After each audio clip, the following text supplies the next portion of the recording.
वैशाख मास के कृष्ण पक्ष की एकादशी को वरुथिनी एकादशी के नाम से जाना जाता है। साल 2023 में ये एकादशी 15 अप्रैल शनिवार को आ रही है। वैसे पंचांग के अनुसार एकादशी तिथि की शुरुआत 15 अप्रैल को रात 8:45 से हो रही है और इस तिथि का समापन अगले दिन 16 अप्रैल दिन रविवार को शाम 6:14 पर है। तो उदया तिथि के अनुसार वरुथिनी एकादशी का व्रत 16 अप्रैल दिन रविवार को रखा जाना है। आइए सबसे पहले हम आपको इस एकादशी का महत्व बताते हैं और उसके बाद इस एकादशी की व्रत कथा, जिसके श्रवण मात्र से पाप नष्ट हो जाते हैं। इसलिए ये वीडियो अंत तक देखिएगा। जय श्री कृष्ण।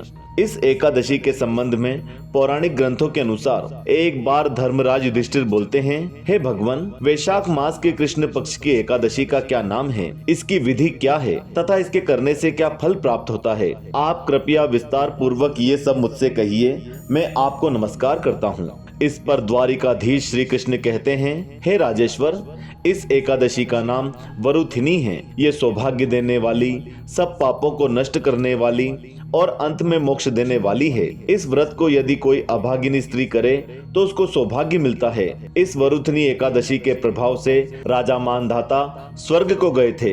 वरुथिनी एकादशी का फल 10,000 वर्ष तक तप करने के बराबर होता है। कुरुक्षेत्र में सूर्य ग्रहण के समय 1 मन स्वर्ण दान करने से जो फल प्राप्त होता है, वही फल वरुथिनी एकादशी के व्रत करने से मिलता है। वरुथिनी एकादशी के व्रत को करने से मनुष्य इस लोक में सुख भोग कर परलोक में स्वर्ग को प्राप्त होता है। शास्त्रों में कहा गया है कि हाथी का दान घोड़े के दान से श्रेष्ठ है।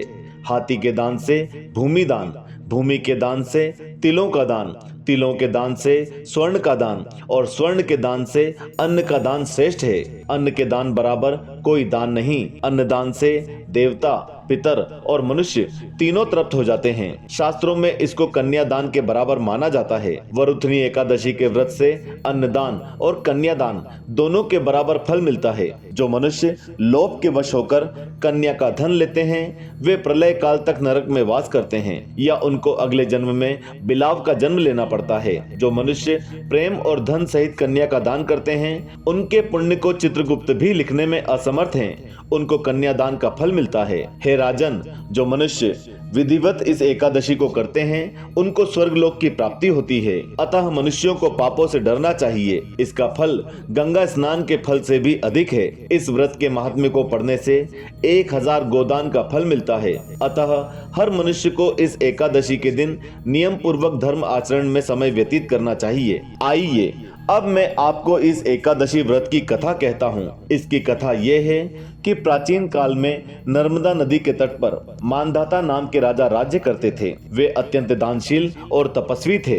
एक दिन जब वे जंगल में तपस्या कर रहे थे, तभी न जाने कहां से एक जंगली भालू आया और वह राजा के पैर चबाने लगा। लेकिन राजा पहले की तरह ही अपनी तपस्या में लीन रहे। कुछ देर बाद पैर चबाते चबाते भालू राजा को घसीटकर पास के जंगल में ले गया। राजा बहुत घबराए, मगर तपस्या धर्म के अनुकूल उन्होंने क्रोध और हिंसा न करके भगवान विष्णु से प्रार्थना की। करुण भाव से भगवान विष्णु को पुकारा। उनकी पुकार सुनकर भगवान श्री हरि विष्णु प्रकट हुए और उन्होंने चक्र से भालू को मार डाला। राजा का पैर भालू पहले ही खा चुका था। इससे राजा बहुत ही शोकाकुल हुए। उन्हें दुखी देखकर भगवान विष्णु बोले, हे वत्स, शोक मत करो, तुम मथुरा जाओ और वरुथिनी एकादशी का व्रत रखकर मेरी वराह अवतार की मूर्ति की पूजा करो। उसके प्रभाव से पुनः सुदृढ़ अंगों वाले हो जाओगे। इस भालू ने तुम्हें जो काटा है, ये तुम्हारे पूर्व जन्म का अपराध था। भगवान की आज्ञा मानकर राजा मानधाता ने मथुरा जाकर श्रद्धा पूर्वक वरुथिनी एकादशी का व्रत किया।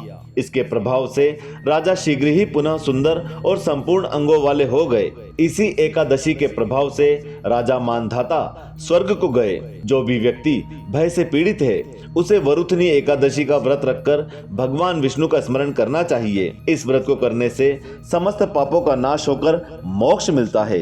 जय श्री कृष्ण। ओम नमो नारायणाय नमः।